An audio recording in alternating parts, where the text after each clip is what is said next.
तो जय हिंद साथियों। भाई जैसा कि आपको पता है, मैं एसएससी जीडी के लिए वेरी वेरी इंपॉर्टेंट मैंने क्वेश्चन कराए थे जो पेपर में आए भी थे। ठीक है ना भाइयों।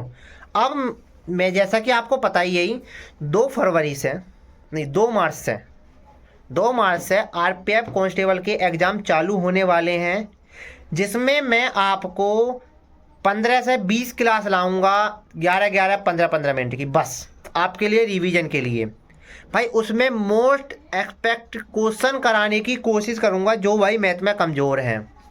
ठीक है साथियों, अगर आप एक मैथ में कमज़ोर, अगर आपकी रनिंग अच्छी है तो भाई आपके लिए बहुत अच्छा मौका है, आप आरपीएफ कांस्टेबल एग्जाम को क्रैक कर दोगे। ठीक है भाइयों, इस वीडियो को पूरी देखो।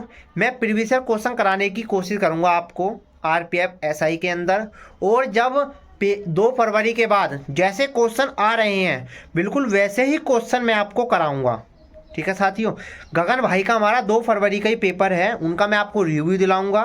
ठीक है, हमारे ग्रुप के गगन भाई का 2 फरवरी का ही 2 मार्च का ही पेपर है, उनका मैं आपको रिव्यू कराऊंगा। ठीक है ना, पूरा रिव्यू आपको दूंगा, कैसा पेपर आ रहा कैसा नहीं आ रहा है, तो डरने की जरूरत नहीं है, फिर उसी टाइप के आपको सवाल कराने की कोशिश करूंगा। बस वीडियो को लास्ट तक पूरा देखें। जय हिंद। जैसा कि साथियों आपको पता है, 2 मार्च से आरपीएफ कांस्टेबल के एग्ज़ाम चालू होने वाले हैं, और जो मेरे प्यारे भाई मैथ में कमज़ोर हैं, मैं उनको सारे टाइप जो एसएससी या रेलवे पूछती है उनको कराने की पूरी कोशिश करूंगा आपके एग्ज़ाम चालू होने से पहले ही। ठीक है ना, जैसा कि भाई ये आरपीएफ एसआई का, ठीक है, सब इंस्पेक्टर का प्रीवियस ईयर का पेपर है, जो पिछली बार 2018 में जो पेपर हुआ था उसमें जो पूछा गया था। ठीक है ना, 19 दिसंबर को। मैं आज तुम्हें 5 सवाल, फिर थोड़ी देर बाद फिर 5 सवाल, फिर थोड़ी देर बाद फिर 5 सवाल, 10-10, 5-5 मिनट की वीडियो में समझ सारे सवाल तुम्हें करा दूंगा। ठीक है साथियों, जैसा कि पहले ही सवाल है, इसको हमें सॉल्व करना है। क्या करना है? सॉल्व। तो एक बात याद रखना मेरी हमेशा, यदि ए की पावर m है, उसकी भी पावर n है ना, तो इसका फॉर्मूला होता है a की पावर m गुणा n। ठीक है, क्या मैं इसे 4 की पावर 8 कर सकता हूँ? नहीं, 4 दूनी 8 इस प्रकार से 1 इंटू 64 की पावर 2 का भी होल स्क्वायर प्लस के 10 है। ठीक है, अब एक बात बताओ, इस 64 को क्या मैं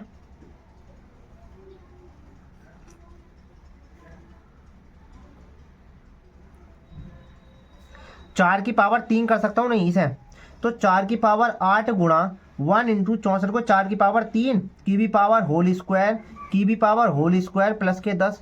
कोई दिक्कत?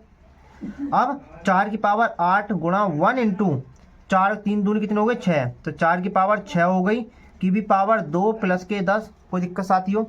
अब एक बात याद रखना मेरी, यदि a की पावर m और नीचे a की पावर n है, तो इसका फॉर्मूला होता है a की पावर m माइनस n, यानी जो पावर हो जाती है वो क्या हो जाती है? घटती है। तो 4 की पावर 8 में से 6 घट गए का होल स्क्वायर प्लस के 10 हो जाएगा। 8 में से 6 गए, कितने बचे? 2, तो 4 की पावर 2 का भी होल स्क्वायर प्लस के 10।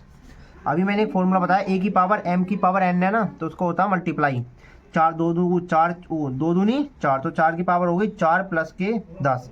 4 की पावर 4 क्या मतलब है? 4 गुणा 4 गुणा 4 गुणा 4, 4 चौक 16, 16 चौका 64, 64 चौका फटाक दीजिए, बता 4 चौक 16 से 24 256 प्लस के 10, तो 256 ये हो गए। अब प्लस के 10 बराबर हो गए 266। इसका 266 क्या हो गया? आंसर हो गया। ठीक है साथियों, तो भाई अब मैं आपको एक कंसेप्ट बताने जा रहा हूँ, कंसेप्ट को याद रखना नेक्स्ट सवाल के लिए। कंसेप्ट मैंने तुम्हें एक बात बताई कि चाल बराबर क्या होता है। भैया चाल बराबर होता है दूरी बटे समय, दूरी बटे समय। अब एक बात याद रखना, अगर दूरी समान है, दूरी समान है, तो जो चाल और जो समय का जो रेशो है वो क्या होगा? उल्टा होगा। क्या होगा भैया? उल्टा। ठीक है साथियों, समझ में आया? जैसे कि समय का अनुपात दिया, किसका अनुपात? समय का अनुपात 15:16 दिया है, उसने पूछा है गति का अनुपात, किसका? अगले सवाल में गति का हो गया इसका उल्टा, 16:15। समझ में आ गया साथियों? कुछ नहीं करना, बस अगर दूरी समान है तो चाल और जो समय होंगे वो एक दूसरे क्या होंगे? उल्टे होंगे। क्या होंगे? उल्टे। समय का कितना दिया? 15:16, तो गति का क्या हो गया? 16:15। ठीक है साथियों, ऑप्शन नंबर ए आगे लग जाओ बढ़कर। अब एक बात बताओ, एक गिफ्ट बॉक्स में 10 कड़े हैं, पहले 4 कणों का औसत भार इतना है। एक बात बताओ, पहले 4 कणों का जो योग है वो क्या होगा? 4 गुणा 30 बराबर 120 ग्राम। कोई दिक्कत साथियों? उसके बाद बोला है उसने बाकी 6 कणों का औसत भार 31 ग्राम है। अब 6 कणों का जो योग होगा वो कितना होगा? 6 गुणा 31 मल्टीप्लाई कर लो 6 में, 6 6 18 186 ग्राम। कोई दिक्कत? उसने बोला है सभी कणों का कुल औसत भार कितना है? सभी कणों का कुल कड़े कितने? 10। कोई दिक्कत? टोटल योग कितना होगा 10 कणों का? 10 कणों का योग टोटल होगा 6 8 2 10 की 0 हासिल को 1 306 ग्राम। कोई दिक्कत? 10 कणों का औसत भार पूछा है इसने, 10 कणों का, तो औसत बराबर 306 बटे 10 बराबर 30.6 ग्राम। क्या होगा? 10 कणों का औसत। ठीक है भाइयों, समझ में आ गया? समझ में आ गया? आ गया हो तो वीडियो को लाइक कर दो, ना आ गया हो तब भी वीडियो को लाइक कर दो, बस कर दो लाइक, हाँ जी लगा दो। कोई दिक्कत? अब भाई ये क्वेश्चन पिछली बार आरपीएफ में पूछा गया था, अनुगामी शून्यों की संख्या, अनुगामी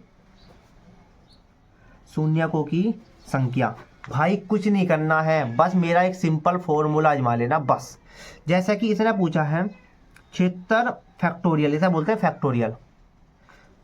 तो अनुगामी शून्य की संख्या ज्ञात करो, बस कुछ नहीं करना तुम्हें। इधर जाओ साइड में, इधर जाओ साइड में, इसमें 5 से भाग दे दो। 5 एकम 5 2 6 5 5 25 कितना आ गया? 15। 15 को साइड में लिख लो, लिख लिया 15। 15 अब इस 15 में फिर 5 का भाग दो, 5 तिया 15। हमें शेषफल से मतलब नहीं होता, 5 तिया 15 क्या आ गया? 3। अगर भाग देते देते अगर 5 से जब तक छोटा नहीं आएगा, जब तक हमें भाग देते जाना, क्या करते जाना? भाग देते जाना है। कोई दिक्कत? अब जैसे ही 15 और 3 इन्हें जोड़ दो, 15 और 3 बराबर 18। तो अनुगामी शून्यकों की जो संख्या होगी वो कितनी होगी? 18 होगी। ठीक है साथियों, एक मैं सवाल अपने थोड़ा सा बना कर दिखा रहा हूँ तुम्हें। जैसे 186 फैक्टोरियल, इसमें अनुगामी शून्यकों की संख्या याद रखना, मैंने क्या बताई? 186 में मैंने भाग दिया 5 का, 5 एकम 5 5 तिया 15 3 6 5 7 35। शेषफल से मतलब नहीं है हमें मतलब है 37 से। अब 37 में 5 का भाग दे दो, 5 7 35 कितना आ गया? 2। हमें शेषफल से मतलब नहीं है, हमें 7 से मतलब है। 7 अभी बड़ा है, फिर 5 से भाग दे दो, 5 एकम 5 2 शेषफल आ गया, छोटा आ गया ना? आ गया। अब यू देखो 37 7 और 1 सबको जोड़ दो, कितने हो गए? 8 45 कितना आ गया? 45। 45 आ गया अनुगामी शून्यांकों की संख्या। ठीक है साथियों, समझ में आ गया? अगले सवाल पे चलूं? अगला सवाल आ जाओ लास्ट।